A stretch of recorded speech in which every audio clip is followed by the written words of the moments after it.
We are on the fourth series of our Understanding the Times. At sana po, nakatulong po sa inyo ang mga bagay na ito. At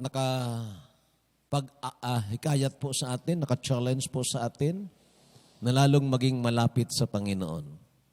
So, ang overall aim po nito, upang maging nasa tama tayong attitude sa napipintong pagbalik ng Panginoong Jesucristo, dapat po nasa tama po tayong attitude. At nasa tama tayong pamumuhay kung tayo'y mga tunay na nanampalataya sa Panginoong Jesucristo.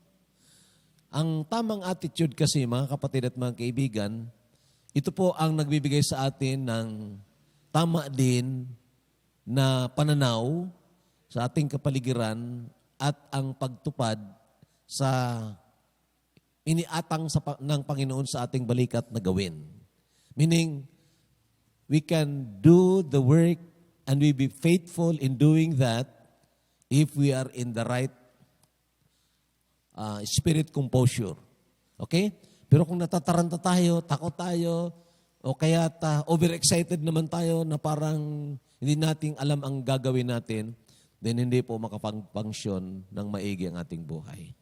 So ang goal ng Panginoon sa buhay natin, tapos tayo na maligtas, na tayo'y lumago at sa buong pagkatao natin, mind, emotion, and pagdidesisyon natin, ito ay naaayon sa kalooban ng Panginoon. So ngayong umaga, mga kapatid, our fourth episode, itong katanungang is the Battle of Armageddon, the Third World War. O kaya pwede rin tayong magtanong ng ganito, ang Third World War ba ay maaaring mangyari before the rapture?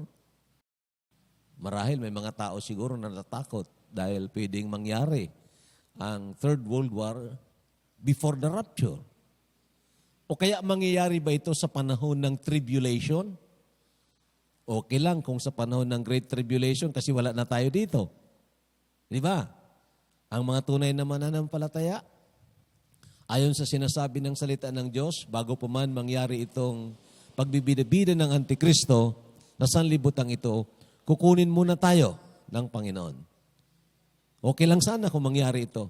Pero mangyayari nga kaya itong Third World War during the Great Tribulation?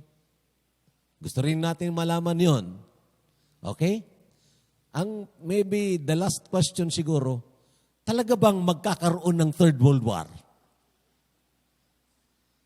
And I would say explicitly, not necessarily Third World War, magkakaroon talaga ng final battle.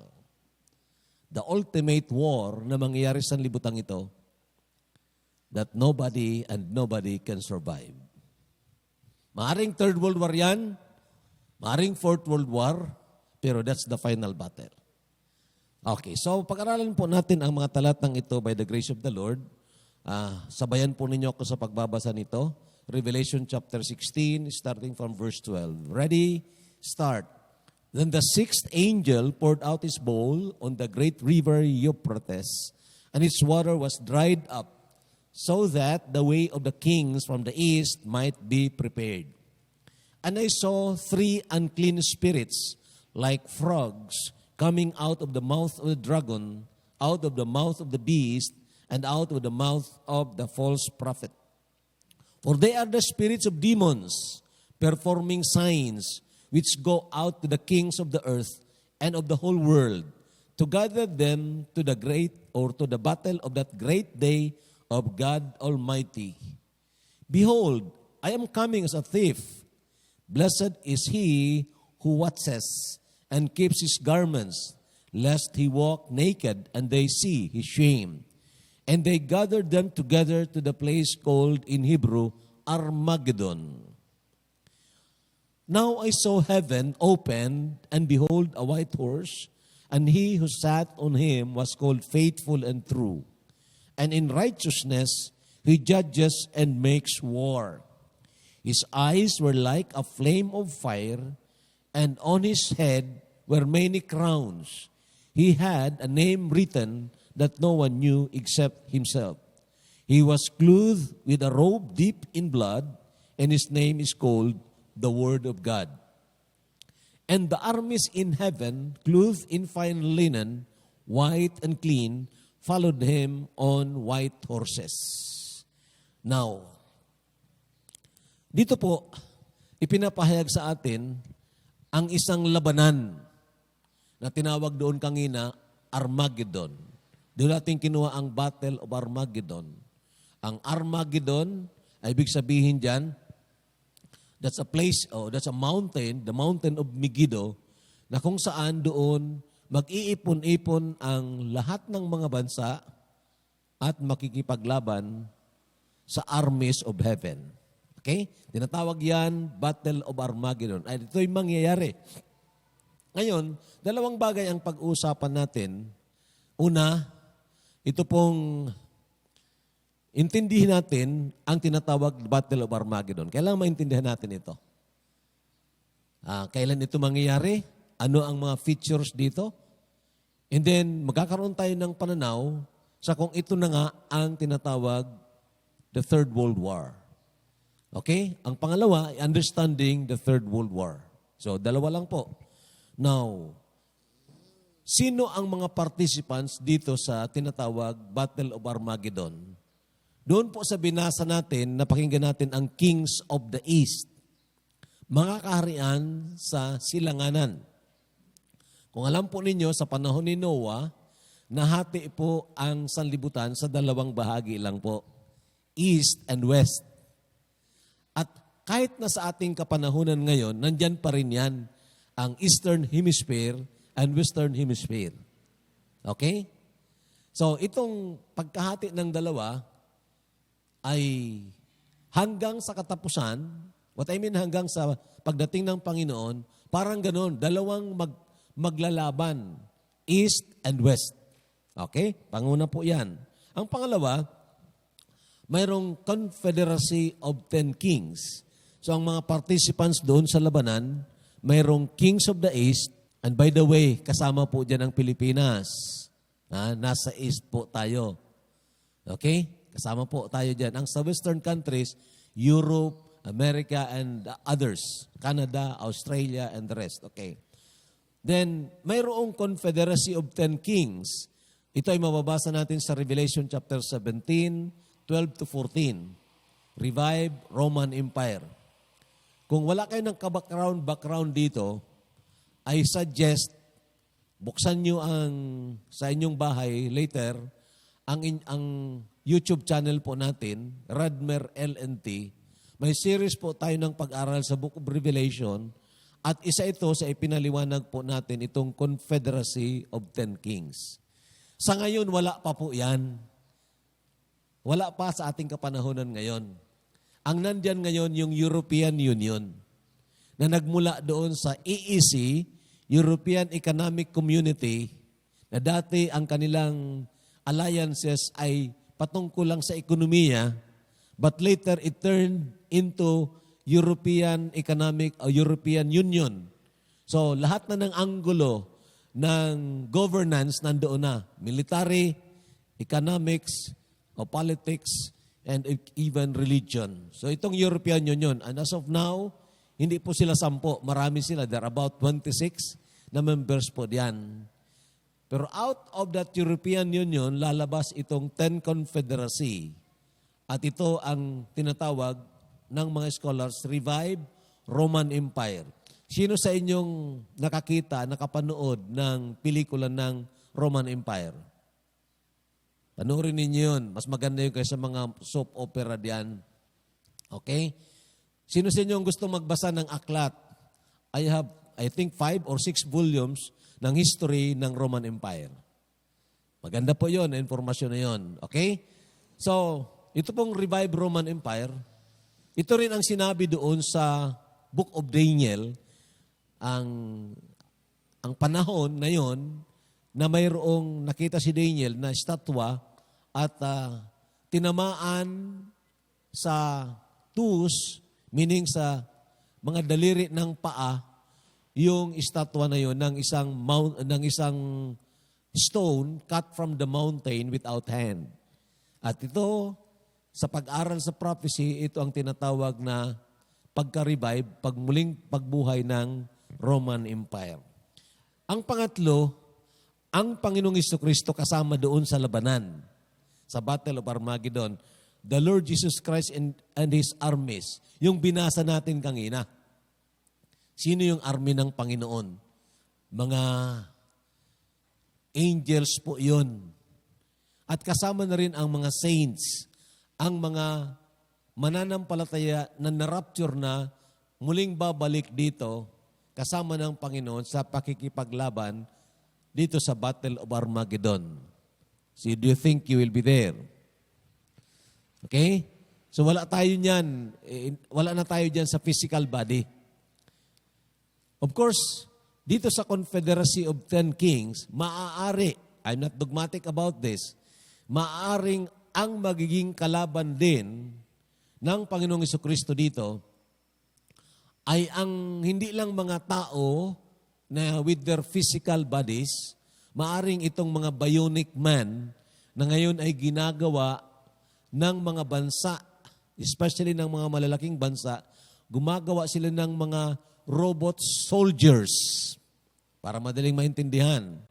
In fact, si Elon Musk, nagsasabi siya, he is about to create an immortal man. Okay, so itong mga kalaban, pinaghahandaan ni Satanas, ang alam niya na darating na army ng Panginoon at mayroon din siyang itatapat dito, yung mga bionic man na hindi namamatay. And that's why, mababasa niyo sa Revelation chapter 9, may mga tao doon na hahanapin ang kamatayan pero hindi nila masusumpungan. At may mga creatures doon, ang ulo ay sa tao, ang buhok ay parang buhok ng babae, pero ang katawan ay katawan ng kabayo at ang buntot ay buntot ng scorpion. Grabe, mga hybrid. Okay?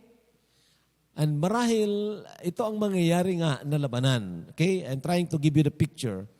So, dito sa Revelation chapter 17, verse 12, pansinin po nyo, the 10 horns which you saw are 10 kings who have received no kingdom as yet, but they receive authority for 1 hour as kings with the beast. Ang beast na tinutukoy, ang Antikristo. Itong 10 bansa, hindi pa daw nakakatanggap ng kapangyarihan, matatanggap yan pag namuno na ang Antikristo 1 hour after that. And then sa 13, these are of one mind. Iisa lang po ang kanilang pag-isip. And they will give their power and authority to the beast. This will make war with the Lamb. Ito ang maging kalaban nila, ang kordero. And the Lamb will overcome them, for He is Lord of lords and King of kings, and those who are with Him are called chosen and faithful. Then yung binasa natin kanina, now I saw heaven open, and behold a white horse, and He who sat on him was called faithful and true, and in righteousness He judges and makes war. His eyes were like a flame of fire, and on His head were many crowns. He had a name written that no one knew except Himself. He was clothed with a robe deep in blood, and His name is called the Word of God. And the armies in heaven, clothed in fine linen, white and clean, followed Him on white horses. Ito ang pagdating ng Panginoon sa malapit na matapos ang Great Tribulation. In fact, yung last bowl ito na pinur out ng angel. Darating ang Panginoon. And then, kasama niya ang mga saints, sabi ng Zechariah chapter 14, kasama niya itong mga angels of heaven, the armies of heaven. Maybe composed siya ng mga angels at ng mga resurrected saints. At identified agad ito, kung sino ito, dito sa binasa natin, that's the Lord Jesus Christ. At pakinggan nyo ng maigi, pupunta po siya sa libutang ito, hindi na para magligtas o magbayad ng kasalanan ng tao. Tapos na po yan. Pupunta po siya dito para maghari sa sanlibutan ito. At ito mga kapatid ang mangyayari after na matalo niya ang army ng Antikristo. Okay, now, kailan po ito mangyayari? When will this happen? Isa sa mga listeners natin, nagtanong diyan kung kailan mangyayari may nagtanong Third World War, at may nagtanong din kung kailan mangyayari itong Battle of Armageddon. At nirefer ko lang po siya doon sa preaching ko, doon sa YouTube. Okay? When will this happen? Ang sabi ng salita ng Diyos sa Matthew 24, verse 29, sige po, basahin po natin. Ready, start. Immediately after the tribulation of those days, the sun will be darkened, and the moon will not give its light, the stars will fall from heaven, and the powers of the heavens will be shaken. Then verse 30, then the sign of the Son of Man will appear in heaven, and then all the tribes of the earth will mourn, and they will see the Son of Man coming on the clouds of heaven with power and glory. And he will send his angels with a great sound of a trumpet, and they will gather together his elect from the four winds, from one end of heaven to the other. So, ito po mga kapatid, mangyayari right after, immediately after the Great Tribulation. So siguro ko, alam naman ninyo yan, na hindi po ang mga tunay na mananampalataya, hindi po tayo daraan doon sa Great Tribulation. May nagtanong din sa akin at sasagutin ko, Lord willing, next week, ano ba yung tinatawag na pre-tribulationist, mid-tribulation, at saka yung post-tribulations. May mga naniniwala kasi na ang mga mananampalataya, daraan pa sa tribulation, 3.5 years. Doon sa kalagitnaan, kukunin sila ng Panginoon. May naniniwala naman sa tinatawag post-tribulations. Daraan ng mga mananampalataya sa malaking kapigatian at sa kabababa ang Panginoong Jesucristo. Well, if we understand kung ano ang kalagayan ng mga tunay na mananampalataya sa harapan ng Diyos, being the bride of Christ and the body of Christ, then I'm sure it's about, or the real or the true interpretation is pre-tribulation. However, gusto kong sabihin po ito sa inyo at sa mga nakakarinig sa atin. Hindi po malaking issue ang pagdating ng Panginoon kung before the rapture, during the tribulation, or after the tribulation. Hindi malaking issue yan. Ang malaking issue, kung darating ang Panginoon, nakahanda ka ba? Yan ang malaking issue.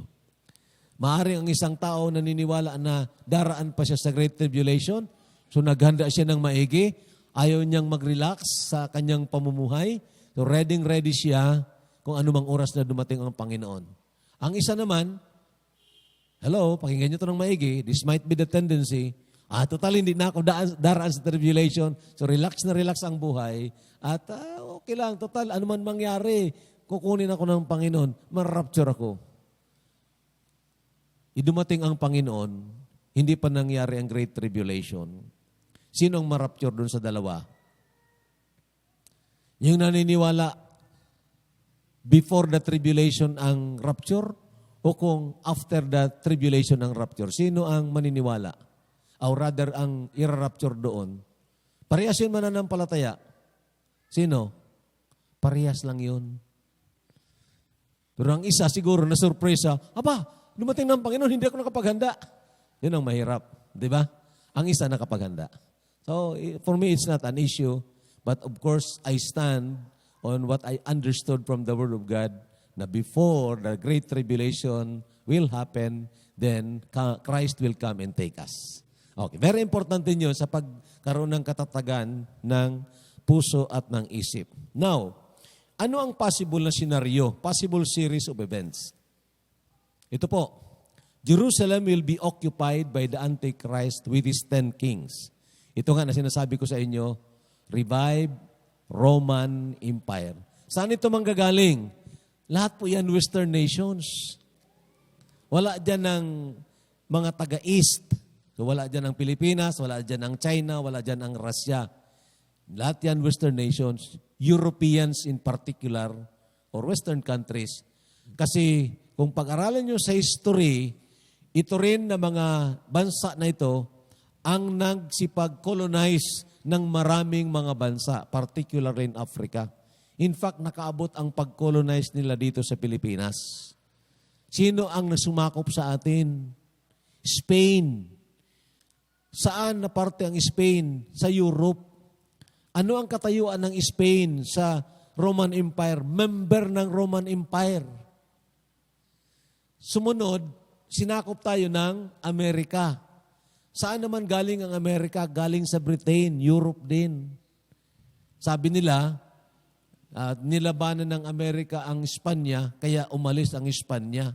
Pero ang Spain, pero that's not true. Ibininta tayo ng Spain sa Amerika. Okay? Pero ang point is, saan galing ang Amerika? Member ng ano? Member din ng Roman Empire. So Western countries po sila.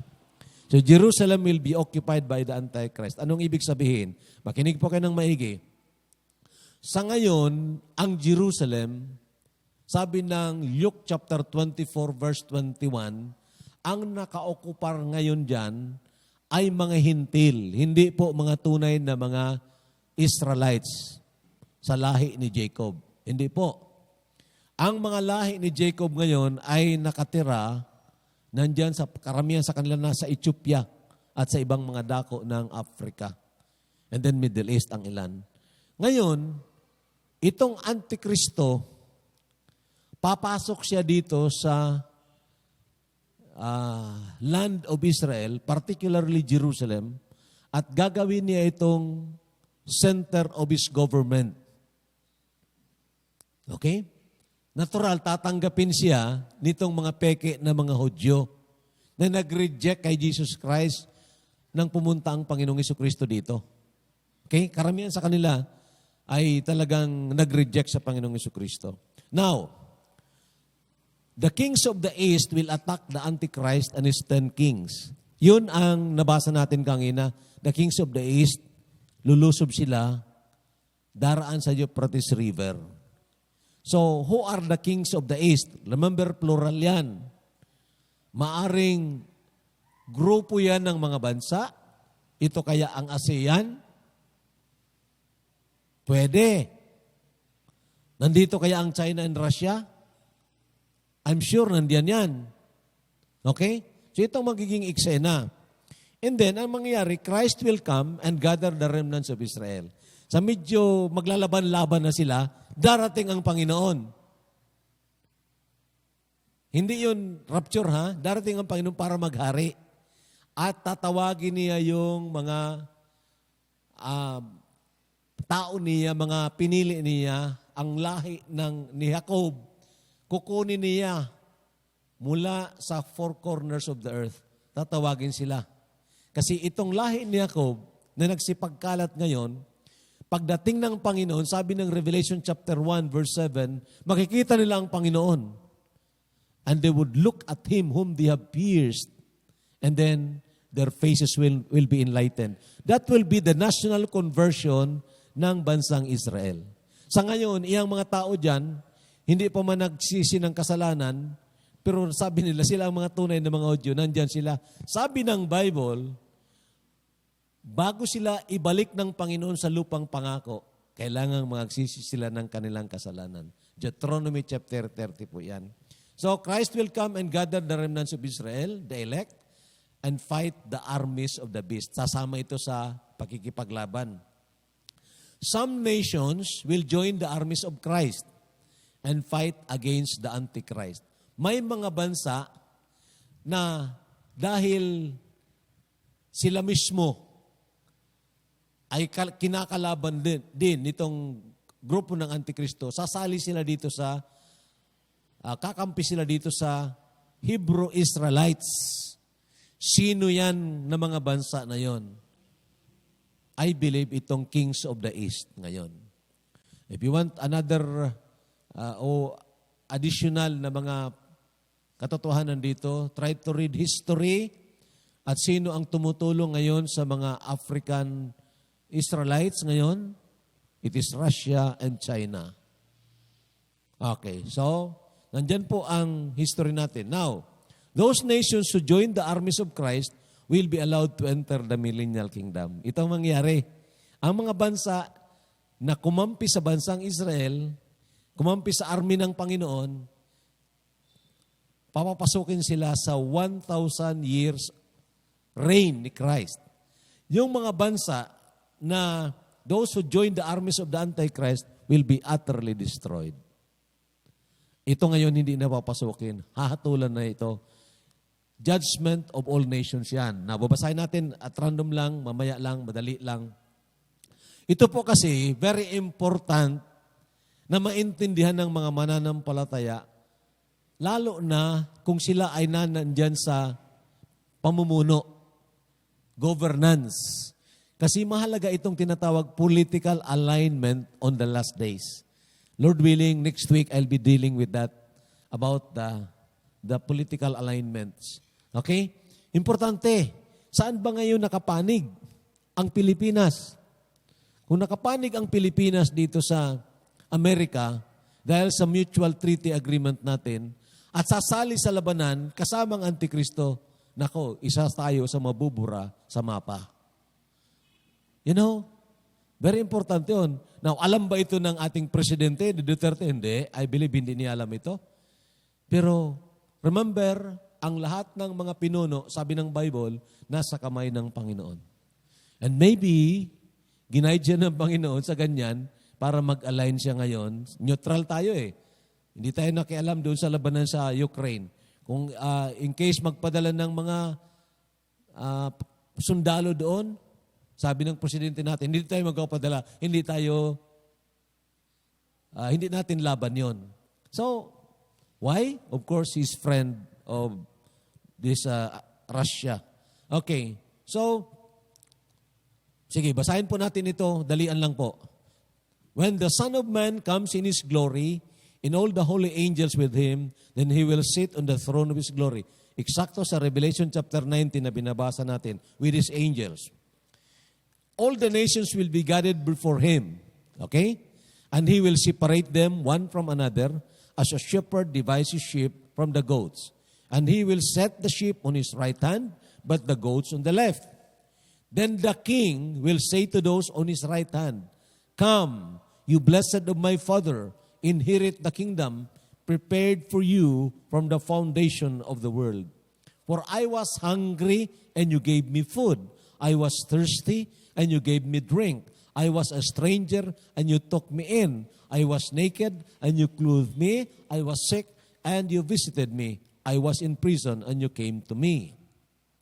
And the King will answer and say to them, Assuredly, I say to you, inasmuch as you did it to one of the least of these, my brethren, you did it to me. Now, that's the key phrase na ma-interpret natin ito ng tama. Then He will also say to those on the left hand, Depart from me, you cursed, into the everlasting fire, prepared for the devil and his angels. Okay, now, agad-agad makita natin ang context, ang hatulan po dito, nations. Hindi po individual persons. Matthew 25, 32, and 33. Nations. I-divide sila, one from the left and one from the right. Now, ang isa, yung one from the right, papapasukin sa kaharian. Yung nations on the left, buburahin sa mapa, meaning, they will be sent to hell. Now, bakit? Ano ang dahilan? Ang dahilan, kasi itong mga bansa na on the right, sabi dito sa binasa natin, nakulong ang Panginoon, nagbisita sila, nagutom ang Panginoon, nagbigay sila, pinakain lang ang Panginoon, hubad ang Panginoon, nagbigay sila ng damit. Now, anong ibig sabihin yan? Ininterpret kasi ito ng malaking reliyon na ito raw ay mga apostolic works. Kung ikaw palagi kang nagbibigay sa mga mahihirap, papasukin ka sa langit. Naku, malayong malayo. Bansa ditong pinag-usapan. Ang point dito, sino ang naging kakampi ng bansang Israel sa ngayon and of course sa darating na panahon? Ito kasi ang makakapasok dito sa 1,000 years reign of Christ. So ang mga tao na kumampi sa tunay na lahi ng Israel, kumampi sila. Sila ang mga papapasukin ng Panginoon. Yung mga hindi kumampi, kundi kumontra sila sa Hebrew Israelites, buburahin po sila sa mapa. Now, in order to aid our learning on this, try to read or see the movie African, or rather, Transatlantic Slave Trade. Pakinggan ninyo yan, ang Transatlantic Slave Trade. Kung hindi ka maluha diyan, medyo may problema. Kasi several times ko yan tiningnan, nako, grabe, nakakapangilabot kung paano na trinato yung mga Africans. Sobra pa sa hayop na trinato nila yon. Anyway, ang punto ko is, tingnan po natin kasi dalawa lang na magkaaway, East and West. Kampo ng Antikristo, kampo ng Diyos. At ito ang maglalaban-laban sa Battle of Armageddon. Now, pero hindi po matutuloy na maglalaban-laban po sila. Magpalabas kaya ang Russia ng nuclear weapon? Magpalabas kaya ang Amerika? No, it will not happen. Why? Pagdating ng Panginoon, ang Panginoon ang maghuhukom doon sa mga kumukontra sa bansang Israel. Kita nyo? That's the picture. That's the picture. Mananalo ang Panginoon. Now, dito tayo ngayon sa pangalawa, understanding the coming World War III or the global war. Nasabi ko na po sa inyo, very significant ang labanan diyan sa Ukraine at sa Russia. Kasi diyan din kasi, halos sa lugar na yun, nagpasimula ang First World War at ang Second World War. At para maintindihan natin, ang Ukraine, boundary yan sa East and West. Hindi dapat makialam dyan ang West kasi parte yan ng USSR noon. Dapat lang maging independent lang sana ang Ukraine, walang kakampihan, ganon. Pero ang Ukraine, kumampi sa NATO, North Atlantic Treaty Organization. Meaning, napapaligiran na ang USSR, ang Russia, napapaligiran na. Kinuha na nila ang Georgia, kinuha nila ang Baltic regions. So, wala na. Lalagyan ng mga missiles doon. Anong gagawin ni Putin? Natural, didipinsan mo ang sarili mo. Kahit na tayo maliit na bansa, kung paligiran tayo dyan ng mga missiles ng kung sino, okay, lalaban tayo. Ganun ang ibig sabihin. Ano ang sabi ng Constitution? Di ba? Tayo ay handang magdepensa para sa ating bayan, para sa ating bansa. In fact, ang lupang hinirang natin, anong sabi diyan? Ang mamatay ng dahil sa iyo, di ba? So ganun din ang feelings ni Putin. Hindi na pwede napabayaan lang na paligiran siya nitong armies ng NATO. Kailangan siyang lumaban. At itong nangyari ngayon. But I tell you, makinig kayo ng maigi, rumors of wars po yun. Hindi po yun magkakaroon ng Third World War. Okay? I'm sure of that. Kasi titingnan natin ang description ng Third World War o ng the coming war, makita natin malayo sa iniisip ng maraming tao ngayon. Now, bakit tinutulutan ng Panginoon ito? Hey, makinig kayo ng maigi. Ang Diyos ay long-suffering, not willing that any should perish, but that all should come to repentance. Pinupukaw ng Panginoon ang mga damdamin ng maraming mga tao ngayon na ang isip lang kung paano makakain, kung paano makasurvive physical and materially. Pero wala sila ng anumang paghahanda kung paano makasurvive sa impyerno. Wala, they are so passive. At so maaaring pagpupukaw ito ng Panginoon sa kaisipan ng mga tao para mag-isip manungod sa eternidad. Pangalawa, maaring ito rin ay ginagamit ng Panginoon para mapukaw ang mga mananampalataya na patulog-tulog ngayon. Nabasa ninyo Ephesians chapter 5? Awake out of sleep. Kasi may mga mananampalataya na hindi nakikita ang opportunity ngayon na pwede nilang gawin para mag-share ng salita ng Diyos. Isang pindot lang yan, isi-share mo ang alam mo na tama na doktrina. Alam niyo yun? Kahapon, nandun kami sa farm, I thank the Lord na na-bless talaga ako sa buhay ni Mami. Kasi alam niyo yung ginagawa niya, na-discover lang pala niya na pwede pang balikan yung mga preaching ko. At alam mo yung ginagawa niya ngayon? Isinusulat niya, hindi naman siguro lahat, ang outline ng mga preaching ko. In the book of Psalms, sinusulat niya. In the book of John, sinusulat niya. Now, naging libangan na rin niya, pero sabi ko, Mami, that's a great work. Who knows, baka hindi pa dumating ang Panginoon. Ipapatype natin yan, gawin natin in soft copy, then ipag-distribute natin sa mga tao. You know why? The only way para ang tao ay makapagsampalataya sa Panginoon, they must hear the Word. Faith comes by hearing, and hearing by the Word of Christ. Paano naman sila makakarinig kung walang magpapahayag? Nandiyan na po ang pagpapahayag, isi-share na lang ninyo. Di ba? So there are Christians na isigulaki ang buhay, and they thought na magtatagal pa sila sa libutang ito. They don't care about serving the Lord. They don't care about investing their lives and their resources for the propagation of the gospel of Christ.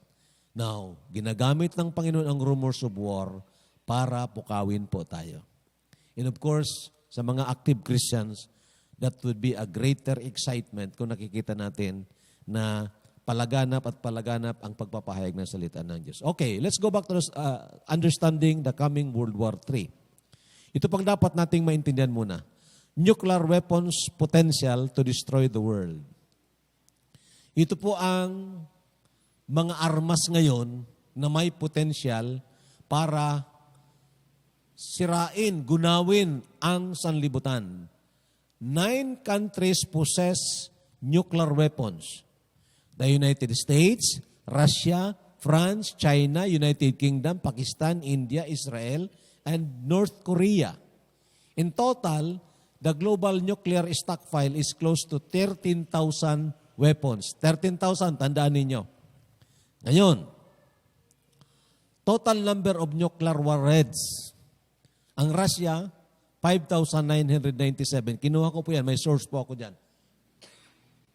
Ang NATO, North Atlantic Treaty Organization, 5,943. Combine na po yan ang 5,428 ng USA, ang France, 290, ang UK, 225. So, ang kabuuan, ang NATO, North Atlantic Treaty Organization, lahat ng mga armas nila, yung nuclear weapons nila, mas lamang pa ang Russia.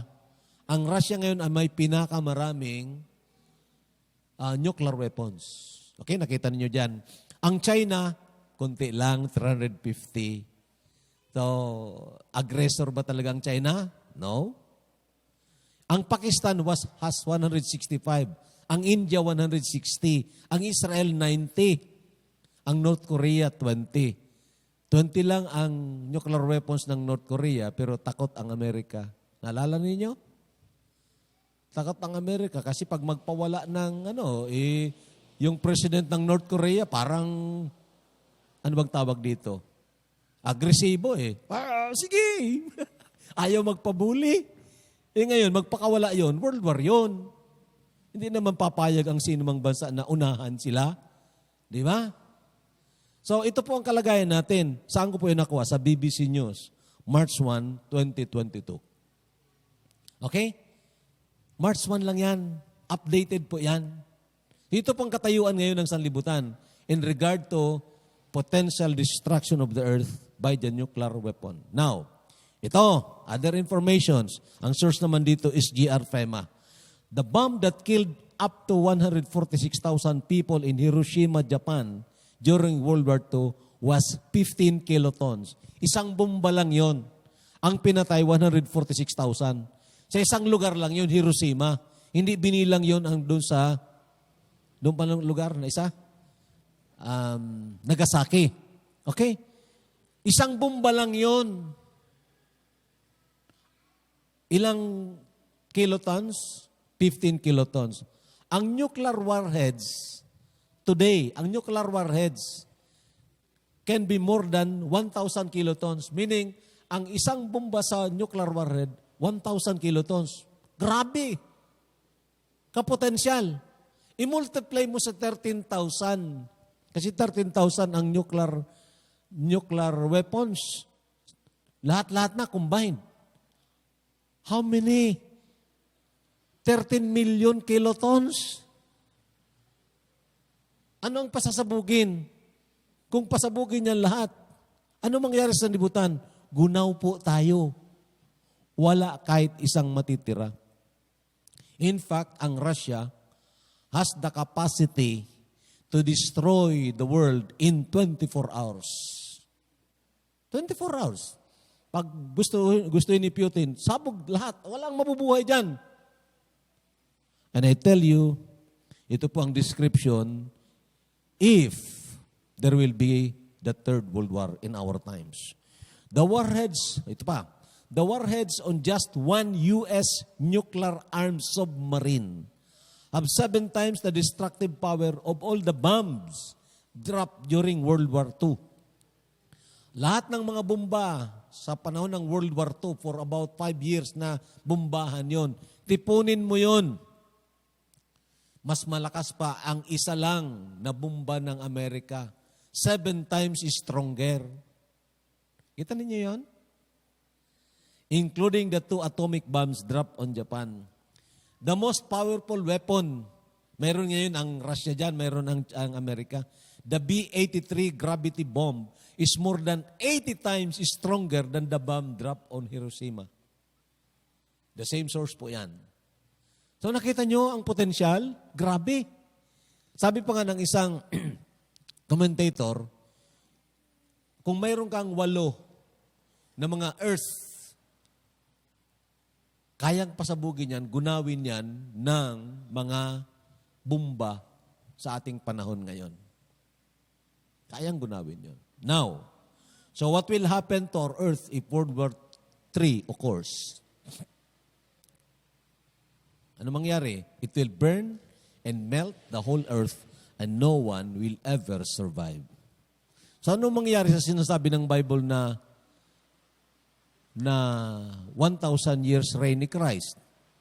So hindi mangyari yon. And that's why I believe ang Third World War hindi mangyayari during our time or before the rapture. Ang Third World War ay hindi mangyayari during the Great Tribulation. Ang mangyayari doon ay Battle of Armageddon. When will be the Third World War? Maybe next week, pag-aralan pa natin yon. Pero may preaching ako dyan. Basahin na lang ninyo, o pakinggan na lang ninyo, yung Battle of Gog and Magog. Doon, magiging kalaban ng Diyos ang Russia.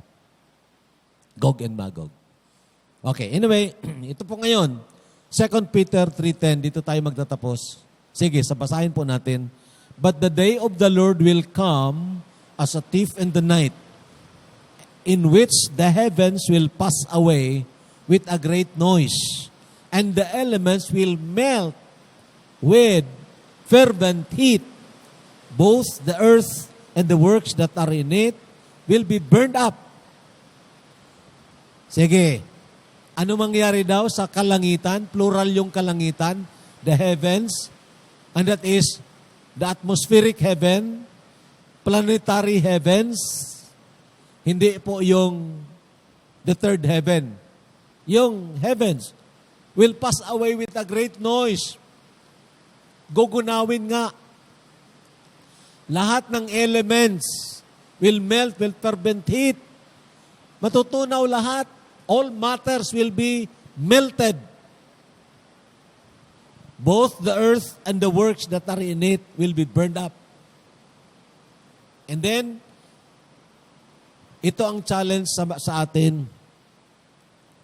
Kung titingnan ninyo, pag-aralan ninyo yung verse na yon, it is not a description of the Battle of Armageddon. It's not. It's a description of the last final destruction of the earth. Either by Third World War, Fourth World War, Fifth World War, kung mayroon pa man ng ganyan. But you know, from the Word of God, that's the battle of Gog and Magog in Revelation chapter 20. Na kung saan lulusob itong confederacy ng North, pakatapos papaulan na ng Panginoon ng apoy. And so, the Bible, hindi po pwedeng magkamali. Ang nagkakamali kung minsan, kung prejudice tayo mag-interpret ng scriptures. Okay? Pero ito po, maliwanag. Now, ano ngayon dapat ang attitude natin? Kung ito nga ang mangyayari, anong attitude natin? Therefore, since all these things will be dissolved, what manner of persons ought you to be in holy conduct and godliness? Dahil itong mangyayari, anong dapat? Magpa-relax-relax lang tayo? Ha? Hanap tayo ng worldly pleasures ng sanlibutan ito? Magpatuloy lang tayo sa ating kasalanan? Of course not. This will encourage us to live holy and godly in this present world. Dahil alam natin, ang Diyos ay justisya, hindi siya magkukonsinti sa kasalanan, at ang Diyos ay natutuwa sa kabanalan. Okay? So ngayon, looking for and hastening, sige, sabayan ako ninyo, looking for and hastening the coming of the day of God, because of which the heavens will be dissolved, being on fire, and the elements will melt with fervent heat. And then, ito ang napakaganda. Nevertheless, we, according to His promise, look for new heavens and a new earth, in which righteousness dwells. Basahin yung Book of Revelation. Saan nyo mababasa new heaven and the new earth? Chapter 21. The new heaven and the new earth. Ang chapter 20, yun ang paghukom ng sanlibutan. The earth and the heavens pass away. Wala na. And I believe nag-eksakto yan sa chronology na sinasabi rin ng Bible. So ano anong chronology? Mag-rapture muna, kunin ang mga mananampalataya. Punta tayo doon. Haharap tayo sa Bema Seat. Titingnan doon kung matapos ka na maligtas, naglingkod ka sa Panginoon, naging faithful ka. Kung hindi ka naging faithful, parelax-relax na lang, maligtas ka man, sigurado palangit ka, but you will suffer loss. Para kang naligtas sa sunog, ang dala mo lang, damit mo, hindi mo nadala yung mga anak mo, nataranta ka kasi. Ha?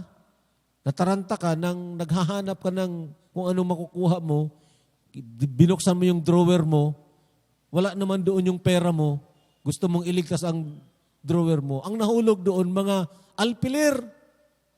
Pagkahulog ng alpiler, inisa-isa mo yun, maya-maya, nandiyan ang sunog sa likod mo, tumakbo ka, patay ang mga anak mo, natutulog, hindi mo naligtas. Now, I'm trying to tell you, mga kapatid, ito ang panahon na dapat awake nga po tayo. Christ will soon return. Hindi natin alam. So, start tayo magtanong-tanong sa ating mga mahal sa buhay, sa ating mga anak, sa ating mga pamangkin, sa ating mga kapatid. Kumusta po? Nabasa mo ba yun? Napakinggan mo ba yung pinadala ko sa iyo sa Facebook? Kumusta naman? Anong reaksyon mo doon? Mayroon kang comments, mayroon kang katanungan, and you do it prayerfully, I tell you. Do it prayerfully. Okay? Yun pong challenge sa atin, mga kapatid. Ang panahon ngayon ay parang tsansa, pagkakataon, na sinabi ng Panginoon, and this kingdom of the gospel shall be preached into all the world, to be a witness among all nations. And then the end shall come. Okay? Itong pagkakataon natin. Huwag nating sayangin yan. Ang ganda nito kasi according to His promise, we look for new heavens and a new earth. Mayroon pa doong New Jerusalem. the new heavens and the new earth, wherein dwells righteousness. So, kumusta po kayo? Nakahanda ba tayo? Nakahanda ba ang ating pamilya? Nakahanda ba ang ating mga loved ones? Hindi po pag-aanib sa relihiyon. Kalimutan nyo, paulit-ulit sinasabi ko yan sa broadcast ko, kalimutan nyo ang relihiyon. Ha? Sinira tayo ng relihiyon, niloko tayo ng relihiyon. Ang alalahanin mo, titingnan mo dapat tunay ba na Kristo ang sinasampalatayanan mo. Ang Kristo ba na Diyos na nagkatawang tao, namatay doon sa krus ng Kalbaryo, sumigaw siya, it is finished, tapos na. Tapos matapos siyang mamatay, inilibing, matapos ang 3 gabi at 3 araw, siya po ay nabuhay na maguli. Ito ba ng Kristo? Baka ang Kristo na palaging nakapako ang sinasampalatayanan natin. Ang Kristo na palaging maliit na bata, nako, hindi ka maliligtas niyan. Yang ang imbento ng Roman Empire na dinala dito sa atin, ang Kristo na alisto. At sana po, sa ating kapanahunan ngayon, wag po tayo magpadaya. Okay po, tulungan tayo ng Panginoon. The Lord is coming very soon. No one knows when, but surely He will come. Pagpalain ng Diyos ang kanyang mga salita. Tayo po'y tumayo, tayo po'y manalangin. Loving Father, we thank you for your word. Sana po naging malinaw po ito sa amin upang magkaroon kami ng katatagan sa aming pananampalataya at magkaroon kami ng pag-iisip sa kung paano magagampanan namin ang yung mga iniutos sa amin to go and make disciples of all nations. Kung paano namin ito magawa sa ganitong uri ng platform, social media platform. Kung paano namin magawa na may pakalat ang iyong salita. Salamat na maraming mga tao, maraming mga anak mo, preachers, ang nagpapahayag ngayon online. At pagpalain mo nga po sila, Panginoon.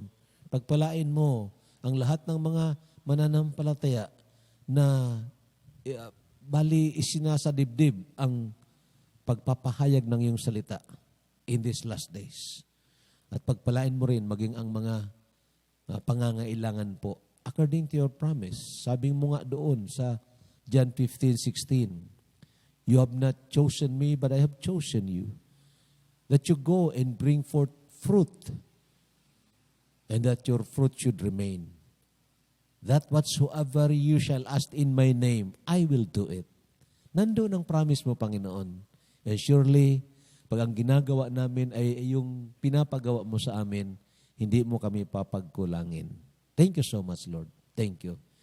Patuloy mo po na gisingin ang mga tunay na mananampalataya sa buong sanlibutan na magkaroon nga po ng muling pagnanasa sa iyong salita at kasabikan sa ganitong mga pagtitipon, face-to-face man o virtual face-to-face.